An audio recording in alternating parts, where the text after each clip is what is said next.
सभी को जय हिंद दोस्तों। आप सभी का हार्दिक स्वागत है जय हिंद रिएक्शंस पे। आशा करता हूँ कि आप सभी लोग बहुत अच्छे होंगे।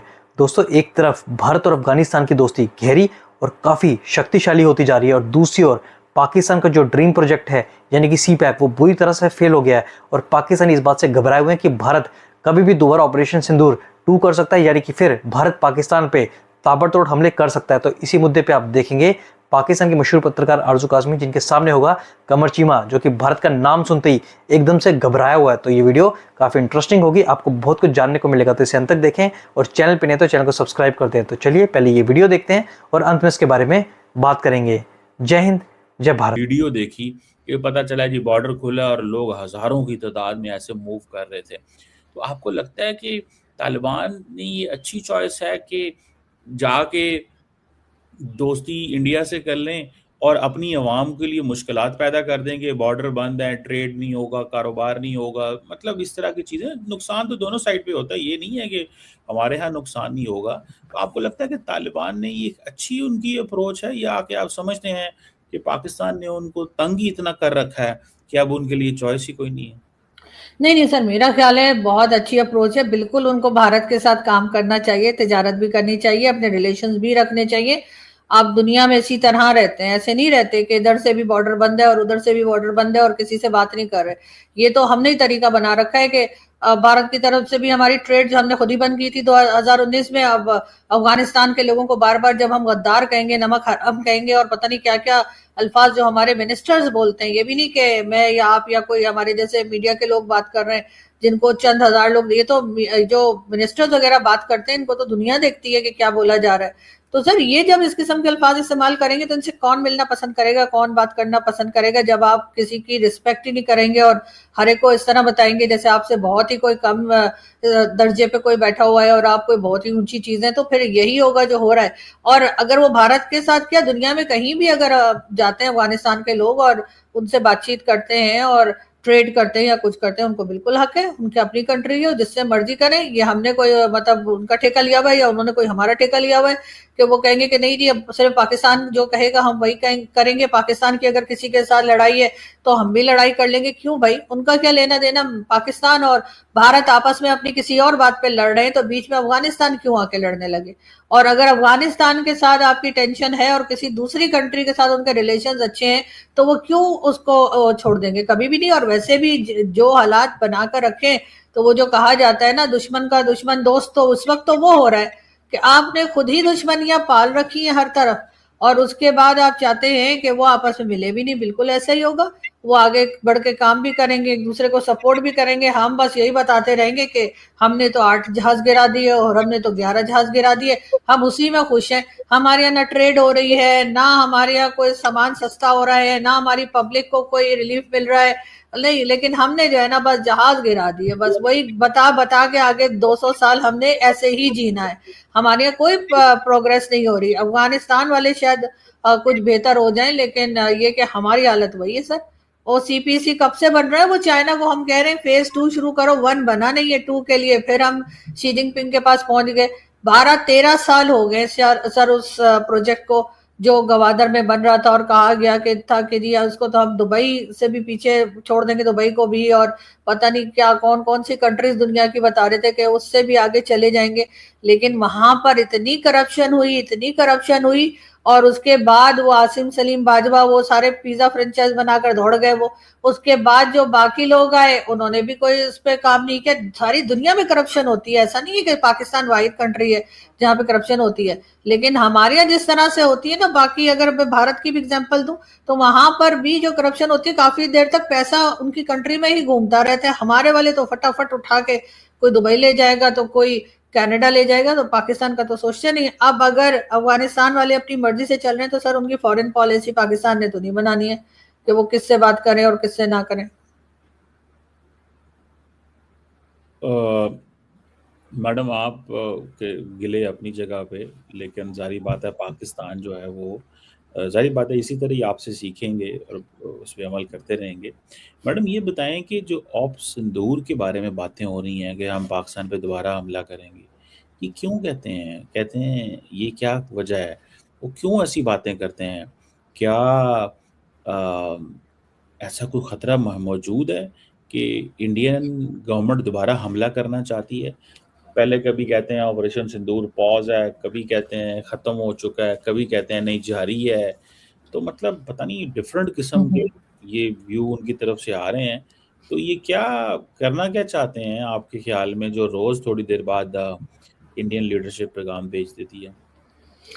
सच है दीदी, उसी तरह से जैसे हर कुछ दिन के बाद जो है वो ट्रम्प कह देते हैं कि जी ईरान कह रहा है कि मैं न्यूक्लियर वेपन नहीं बनाऊंगा, 2 घंटे बाद ईरान की तरफ से स्टेटमेंट आता है हमने तो ऐसी कोई बात ही नहीं की है। तो सर इसी कंफ्यूज करने के लिए, तो सर हो सकता है भारत की गवर्नमेंट भी हमें कंफ्यूज रखना चाहती हो कि वो कह रहे हैं कि जी हम जो है वो ऑपरेशन सिंधु 2.0 फिर दोबारा कर सकते हैं। और लेकिन ये कोई नई बात तो नहीं है, ये तो अब स्टेटमेंट्स आने लगी है, वरना सर हम तो हमेशा से यही सुनते आते हैं कि जी भारत कभी भी अटैक कर देगा और भारत से अटैक हो सकता है, भारत खा जाएगा, इस किस्म की बातें तो पाकिस्तान बनने से लेकर आज तक होती रही हैं। और वैसे भी जो जो रिलेशन रहे हैं, ये पाकिस्तान ने नहीं धमकी दी, ये इंडिया की तरफ से आ रही है।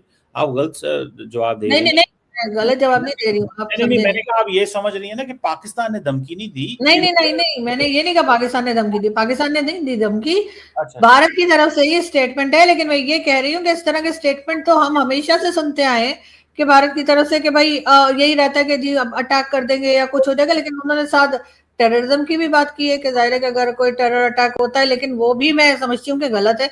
ऐसा नहीं कि अगर कोई खुदा ना खास्ता कोई टेरर अटैक हो जाता है तो बगैर उसको चेक किए क्या है क्या नहीं है, उसके बजाय पाकिस्तान के ऊपर अगर सीधे सीधे नाम आ जाएगा तो वो भी गलत है। मैं बिल्कुल इस चीज को सपोर्ट नहीं करती कि ये अटैक होने चाहिए या इस तरह से अटैक करना चाहिए। हाँ ये जरूर है कि मिलकर, जैसे आप भी कह रहे हैं और लोग भी कहते हैं, या आपने प्राइम मिनिस्टर साहब का कहा कि उन्होंने कहा है कि हम मिलकर जो है इन्वेस्टिगेशन कर सकते हैं या इसके ऊपर काम कर सकते हैं।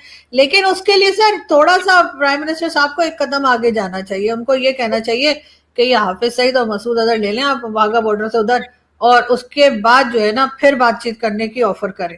क्योंकि ताकि उनको ये तो इत्मीनान हो ना, या उनको भरोसा तो दिलाए ना किसी को आपसे कि जी हम सिर्फ बातें नहीं कर रहे हैं, हम एक्शन भी कर रहे हैं। और एक्शन हम इसी तरीके से कर सकते हैं ना कि हमारे पास जो ये जिन्हें हमने खुद भी सजा दे रखी है, ऐसा नहीं कि हमने खुला छोड़ा हुआ है, हाउस अरेस्ट है हाफिज सईद और 31 ईयर्स की जो जेल हुई है, तो सर वो कोई उसको घड़ी चुराने पे या कहीं पे टिकट ब्लैक करने में तो नहीं हुई ना, वो टेररिज्म के ऊपर उसको सजा हुई है। तो जाहिर टेररिज्म उसने कहाँ की है, पाकिस्तान में तो की नहीं है, तो फिर किधर की है? उससे पूछे कौन सी कंट्री में उसने टेररिज्म की है जिसकी वजह से उसको 31 ईयर्स के लिए जेल हुई है।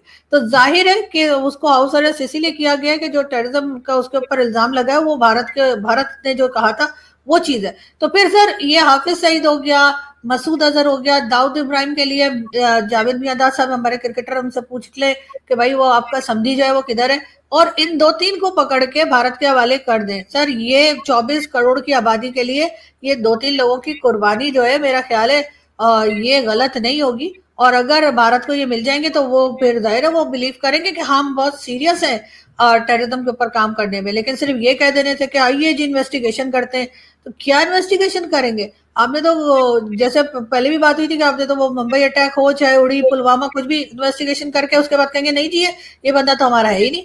वो जो था क्या नाम था, अजमल कसाब, उसके लिए तो वो हमारे टीवी एंकर और हमारे सीनियर जर्नलिस्ट जो है वो तक पहुंचे हुए थे कि उसके घर पहुंच गया हूँ। वो तो बाद में पता नहीं क्या हुआ, उनका सॉफ्टवेयर अपडेट हुआ क्या हुआ, वो बिल्कुल ही मुकर गए। लेकिन बात सारी ये कि इस वक्त पुरानी बातों को चले, मैं भी कहती हूँ छोड़ दें और अब नया सफर शुरू करते हैं। ये 2 से 3 लोग उठाकर आप भारत को दे दीजिए। वैसे भी वो कौन से सर हमारे कोई साइंटिस्ट हैं या कौन सा नोबेल पीस प्राइज या नोबेल प्राइज लेकर आए कि जिनको हमने संभाल के रखा है। एक तरह से पाकिस्तान का नाम ही खराब कर रहे हैं। यूएन में भी डेजिग्नेटेड टेररिस्ट है सब है, तो उनको उठा के दे दें क्या ठीक है। और अगर नहीं देना, फॉर एग्जाम्पल आप कहते हैं नहीं जी हम अपने सिटीजन को कैसे दे दें, तो दाऊद इब्राहिम तो हमारा सिटीजन नहीं है ना, उसी को दे दें। और वो कहाँ है वो जावेद मियांदाद साफ बता देंगे कि किधर है भाई, उन्होंने उनका संधि है पता ही होगा किधर है। तो बात सारी है। और अगर हाफिज सईद की बात हो या मसूद अजहर इस तरह के लोगों की जिससे कि भारत को यकीन हो कि हाँ हम टेररिज्म पे काम कर रहे हैं, तो फिर आप उनको प्रॉपर सजा दीजिए। पता लगे कि वो जेल में गए, हाउस अरेस्ट ना करें, वही करें जो इमरान खान के साथ किया, वही करें जो जुल्फिकार अली भुट्टो के साथ किया, वही करें जो बेनजीर के साथ किया।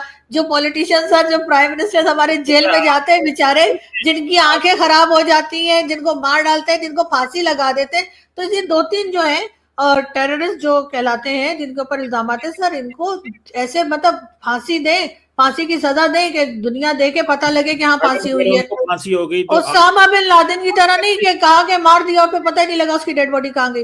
मुझे तो आज भी खतरा है कि क्या पता कल को कहीं से वीडियो देखी कि पता चला जी बॉर्डर खुला और लोग हजारों की तादाद में ऐसे मूव कर रहे थे। तो आपको लगता है कि तालिबान ने ये अच्छी चॉइस है कि जी माँ, एक बात मैं तुम्हें बता दूं, पाकिस्तानी ना सिर्फ नमक हराम है बल्कि पाकिस्तानी एक नंबर के करप्ट हैं, चाहे वो तुम्हारे पॉलिटिशियंस हो या फिर तुम्हारी फौज हो। तुम कितनी भी कोशिश कर लो सी पैक 2 बनाने की, तुम्हारे यहाँ पे इतना खोखलापन है, इतने गद्दार हैं कि तुम्हारा दोबारा से प्रोजेक्ट फेल होगा और पाकिस्तान को अरबों रुपए का नुकसान होगा। बाकी बिल्कुल बात तुमने सही कही चीमा कि भारत ने पाकिस्तान को कंफ्यूज रखा है, क्योंकि तुम एकदम अनपढ़ और जाहिल हो, तुम्हें पता ही नहीं चलेगा भारत का अगला मूव।